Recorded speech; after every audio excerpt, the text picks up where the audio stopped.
da ich ein Idiot bin, habe ich wieder aus Versehen das Video gecancelt. Warum machen die den Pause-Knopf direkt neben den Aufnahme-Ausmachen-Knopf? Ich verstehe es nicht.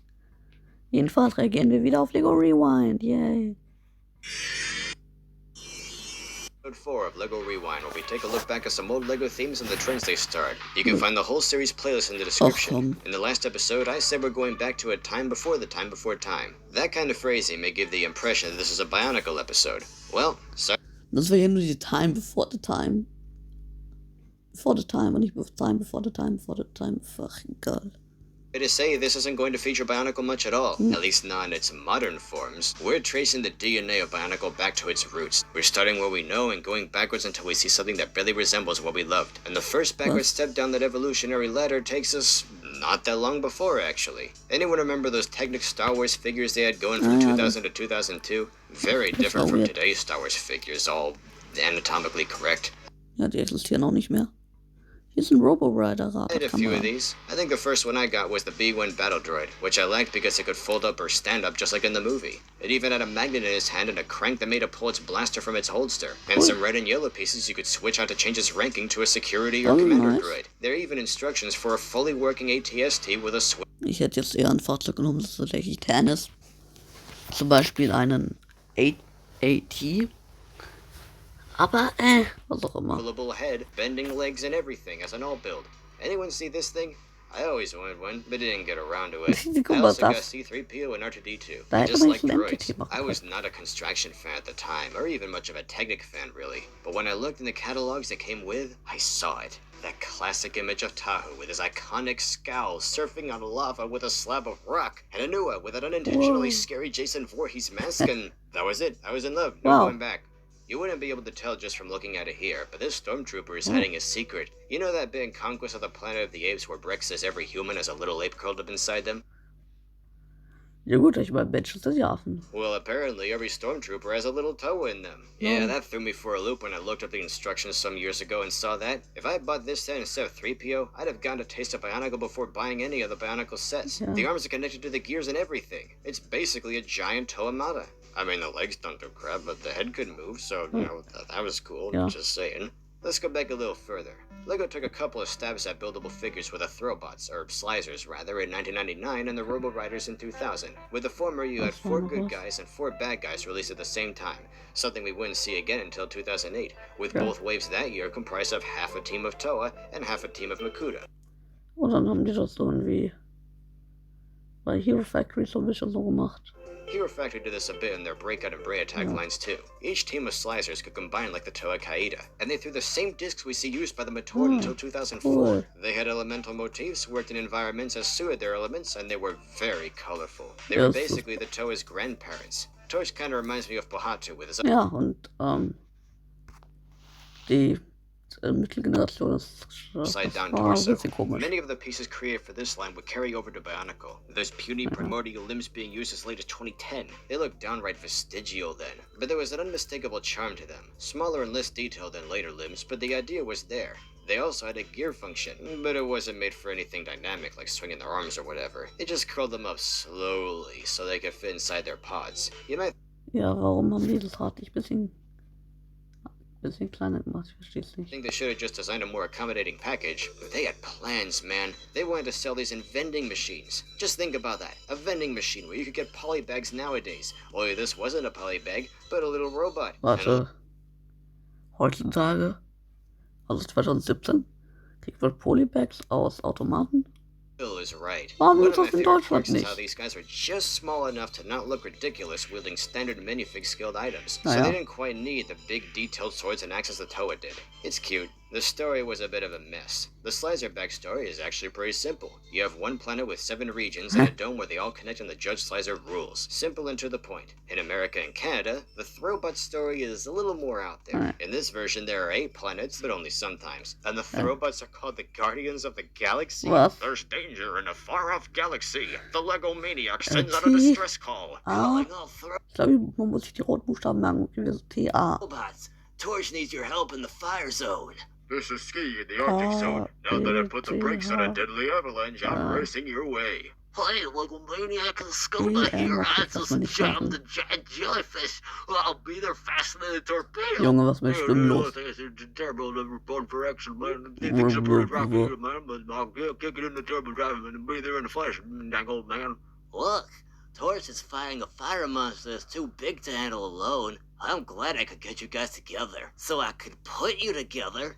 Gotta build like crazy to create Robotubs. Oh Gott. A super throwback creation. Lol. Now you got the awesome power. The fire monsters met as a match. Facing a relentless pounding for the Robotubs flying discs, the fire monster collapses into a pile of ashes. Proving once again the 4th robots are better than 1. Cool, also kauf direkt 4 statt einem. This is so stupid. Yeah. The Slicer's version of the story takes an epic turn when a giant meteorite smashes half of the planet into nothing, somehow leaving the rest of it perfectly intact, and the fallout creates freakish mutant Slicers. Man, this guy might not stand very tall next to the figures on your shelf today, but back then I'm sure he looked pretty big. The Slicers are a fondly remembered ancestor of the Toho of old, being the first LEGO figures to boast a ball and socket joint system, but their DNA is older than that, with Christian Faber coming up with the idea of a ball and cup figure himself. Warte, willst du nicht über die Robo-Riders reden? In 1995. The Robo-Riders were a bit of an oddity. From the sound of it, LEGO was surprised that kids got attached to the Slices enough to be upset when the Robo-Riders came along and replaced them. They were set on wheeling in a new construction theme every year. Was? Ey, das war damals so eine andere Zeit. Heutzutage muss ja jedes Team irgendwie groß werden und keine Ahnung, wenn nicht, dann wird es halt nach 2 Jahren gecancelt. Even Bionicle's story was originally going to wrap up with the giant Mountain robot waking up at the end of 2001. Can you imagine what other things may have come along if Bionicle came and went so soon? How many other themes or different figures we'd have seen since then? Or if construction would even still be a thing now? In any case, the Robo-Riders were essentially mostly limbless slicers that hurled wheels instead of discs. And I do mean hurl. But they also shared strong similarities with the Toa. 6 elemental heroes in a world made of 6 regions fighting an evil that was to take it all. They even had pill-shaped cans just like the Toa. And these backgrounds are a thing of beauty. Some of the wickedest, most metal images LEGO's ever produced. And the character descriptions are hilarious. Acid-proof Robo-Rider withstands radiation, acid rain, and toxic swamp gases. Without Swamp Robo-Rider, you will die in no time at all. Studded tires carry this Robo-Rider at turbo speeds across frosty landscapes bristling with vicious prickles and thorns. Nobody alive has a chance of going through this terrain without being skewered to death.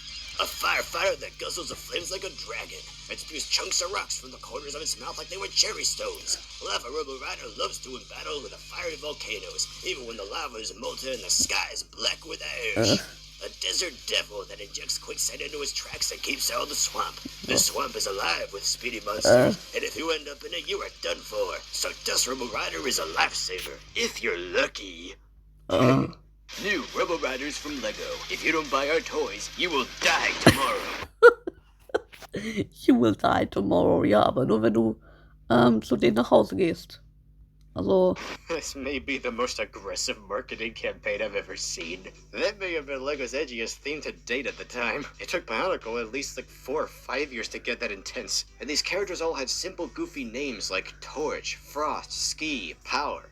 And the Toa were going to follow suit with names like Claw, Hook, and Kick. I had a couple of Robo-Riders back in the day, and I'm sorry to say I had never bought the Slicers, but I did get to play with them at a friend's house, so I at least got a feel for them and see the appeal. You might think this journey ends here, but nope, we gotta go deeper. I've long found it interesting how the Rahi from 2001 used a bunch of Slicer and Robo-Rider pieces in their builds. The new Irama, for example, used a more rare Slicer torso that makes the wings go forward just like on this guy. But it goes further than that. 1998 is when LEGO Technic underwent a transformation of sorts. Up until that point, the Technic beams still had studs on them, so they could also be used as normal LEGO bricks. But this is when the beams we see used more commonly nowadays were introduced, and the competition line made good use of them. Now, don't these look funny to you? Haben wir das erste Mal Teal bekommen und wir haben diesen Teal Rocket Launcher, ich will den haben. 2 vaguely animalistic contraptions with different colors. Naja, vaguely animalistic was jetzt eher selten. Boxed together so 2 kids can each play with one. Yeah, these are Rahi. Sure, they don't have claws or horns or teeth like the 2001 Rahi we know, but they're basically the same thing. It's like the designers are just waiting to do this all that time. This is interesting to me since it basically makes Bionicle's early years a marriage between this theme and the Slicers theme. And even those giant minifigure pilots aren't quite like the minifigs we know. They have more points of articulation, sort of like a tiny construction figure baby. And Yeah. these were used as early as 1986, for a time just cheekily known as the LEGO Technic guys. And it's past this point that we don't really see anything that looks like Bionicle anymore. But the DNA is still there, even going back to 1977. The pins and axles used throughout the theme's lifespan, those same gears used from the Slicers to the Toa's modern G2 counterparts, were made 40 years ago. Just waiting for something to strike a nerve until the Toa's evolution in motion. But if we go back any further, we'll just be back to normal bricks. Neues You know, Lego-Programm. I'm sure Technic had its naysayers when it first appeared. Na, Technik, People who klar. thought it was a bad sign of things to come. Ja, ist das. Musst du da denken, dass das so war, Junge? Ist das. Also, na klar war das so. Also. The Lego was getting too gimmicky and straying from its Aha. roots. And I'm sure there were more naysayers when they started using beams that didn't have studs on them. Just like there were AFOLs who thought these dumb robots were going to be the death of Lego, and like some of us scratchy old Bionicle AFOLs called CCBS the same. I'm sure every step along that road was met with resistance. Ja. CCBS haben bestimmt auch ganz viele Leute gehatet.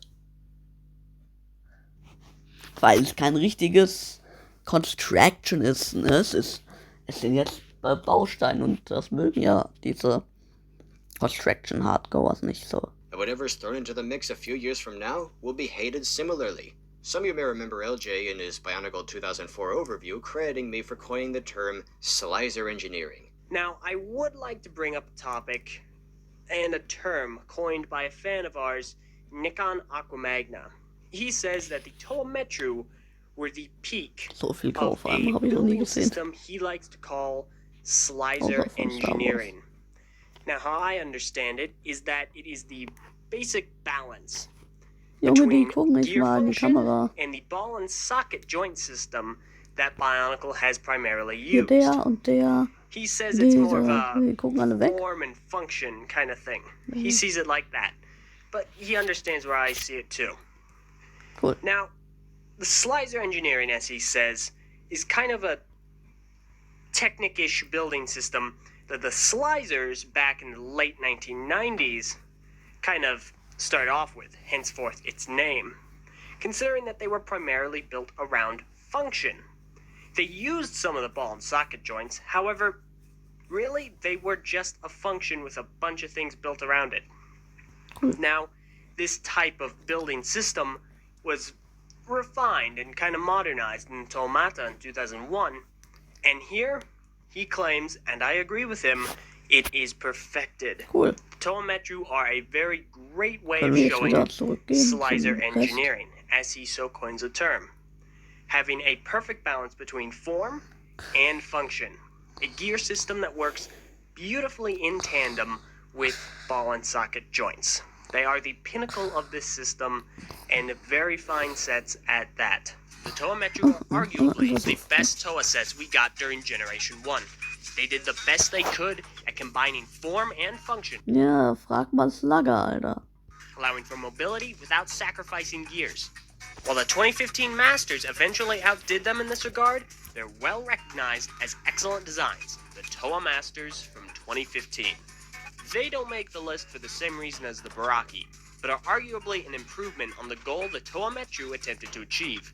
They successfully combine form and function, as well as provide excellent durability with the use of the character and creature building system, more commonly known as CCBS. Naja, The gist of that term is the dilemma those it's not classic supposed bolts to be and cups slowing, guys, created. but sehr kompakt Technic Namen was für all Song. about functions, but now they had to make these functions work inside an action figure. Cool. It became a balancing act. How much should you compromise in the name of form or function? Do you sacrifice looks or actions? Is it more important that Tahu be posable, or that his arm swings when you turn that gear? Do you sacrifice functionality so a figure looks and poses better? Or do you sacrifice that sleekness to insert more gimmicks? Is it Technic or an action figure? Is it a doll or a wind-up toy?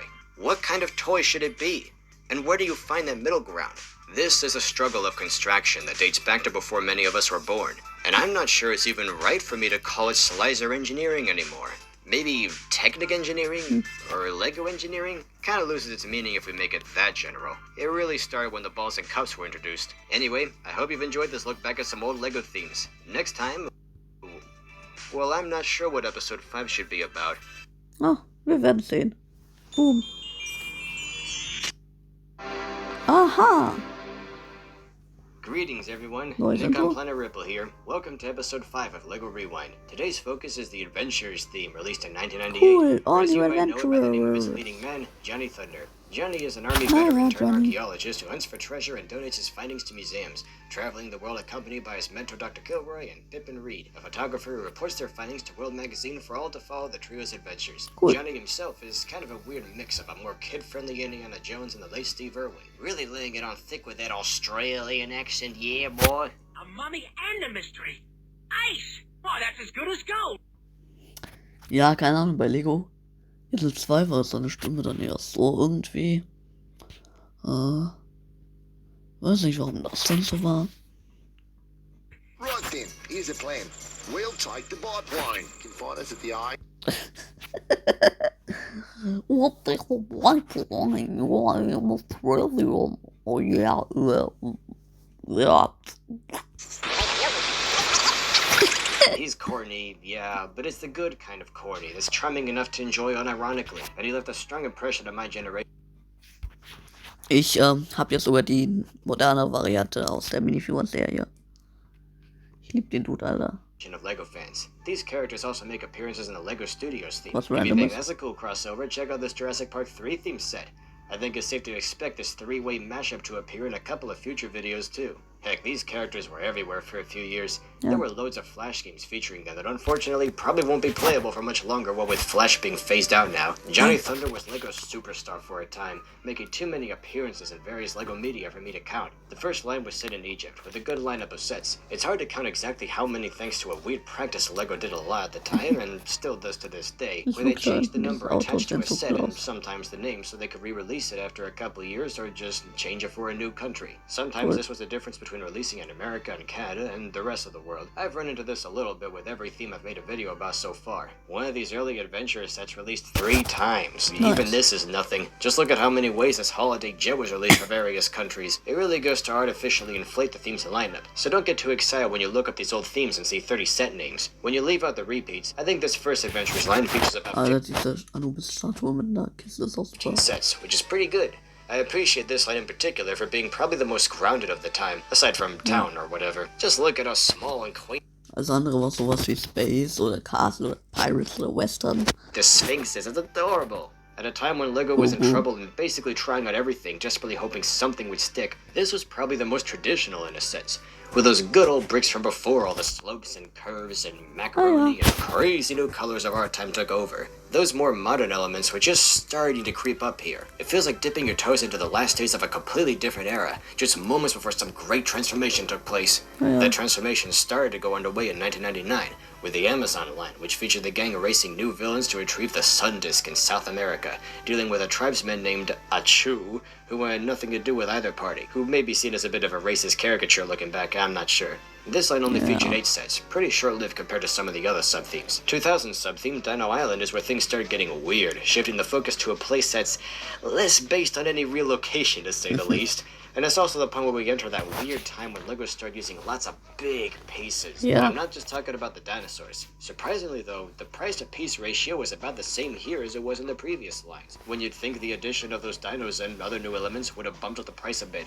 Then again, they're much smaller than today's dinos. Yeah. This comparatively small T-Rex was treated like one of LEGO's mascots for a while. Old rivals returned like Sam Sinister, one of 2 apparently, to capture the dinos and basically make their own Jurassic Park, with the Why adventurers not? stepping in to protect the animals. Dino Island is one of the most memorable locations in the whole theme, appearing in many, and I mean many games. My 2 favorite examples were LEGO Island 2 and LEGO Racers 2. In LEGO Island 2, they featured it alongside some of the other settings in the line, including a stretch based on the Egyptian sub-theme that started it all. And in LEGO Racers 2, they made the jungle theme part of the Dino Island, merging the 2 sub-themes. And it's unique to see the dinos romping through these ruins. This line featured 14 sets, on par with the first line. After this, the Adventurers crew took a break. They Warum continued to machen sie make nicht appearances in LEGO irgendwie Media, mal mehr but as far as Lego we knew, Racers the Park? story was over.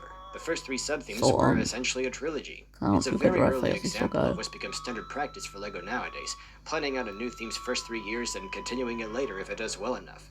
We wouldn't see any new sets for a while, but the theme did make a comeback in 2003's Orient Expedition, which is the best adventures line of all in my opinion. This was marketed as the final adventure for Johnny and friends, and if you were my age at the time, this was a big deal. The return of Johnny Thunder, this last hurrah, was treated like an event, and they went out with a bang, setting out to find various treasures around the Orient that would unlock the hiding place of Marco Polo's golden dragon gifted him by Emperor Khan, encountering giant mystical lions, tigers, and yetis as they raced to the dragon. You can't make this stuff up. What's interesting about this sub-theme is it kind of had its own sub-themes within a sub-theme. Rather than setting it in one part of Asia, the story saw the gang travel from India to the Himalayas to China.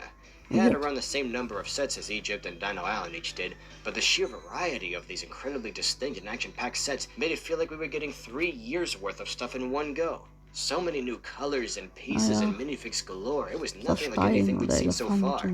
I collected about half of these sets, and they were so much fun to build, more than anything else that came before the line. Admittedly, it did get a little repetitive. There'd be a small set piece, a bit of terrain maybe, a vehicle, a mid-sized set featuring some of the aforementioned guardians, maybe a chase scene, and a big showdown at a ruin or a palace. But they all felt different enough, with the architecture, characters, and terrain of each location bringing a new flavor. Like these were just glimpses of all the other escapades the adventurers could have if the theme kept going. Orient Expedition was a great send-off to a great theme. I only wish some other themes got a send-off with this much love and resources put into it. As you can imagine, the Adventurers line was put to bed after this. Johnny was set to appear in some form in the cancelled LEGO Universe game, later appearing in several shots of the Emmett Awards when the LEGO movie was released, and he even made a return in set form for the first time in over a decade in the Super Secret Police Dropship set, with all the modern accoutrements you could expect, like backprinting. That's kind of amazing. It makes you wonder how it would go if LEGO ever seriously took another swing at making a new Adventurers follow-up. We've gotten similar things since, like 2011's Pharaoh's Quest. But these minifigs are corny in the way I don't much like. They play it too straight for me to care. But at least that theme had some inspired builds, with a huge focus on Egyptian monuments that would spring to life and attack the minifigs. With so many cool set pieces, this theme easily could have been an Adventurers reboot if you think about it. Just swap out these characters for Johnny and the gang, and I bet you these sets would have printed money. I know that could be seen as just nostalgia pandering, but I kinda get that vibe from this line already. Like, hey kids, you remember that old Johnny Thunder line? You want something kinda similar? Here you go. They may as well have gone all the way with it and just called it Adventurers, Pharaoh's Quest. Has a nice ring, doesn't it? Feels natural to me. They also released the Dino theme in 2012, which is just another example of this trend of bringing back old themes every 10 to 15 years with new characters. With so much variety throughout its run to inspire people and all builds aplenty, there's been a decent amount of Adventurers mocks released over the years. It helped shape LEGO's identity for a long time when they were in a bad place, and their image going forward today isn't that far off. Thanks for joining me today. Next up, we'll take a closer look at the LEGO Studios line. Cool. Ja, da würde ich mal sagen.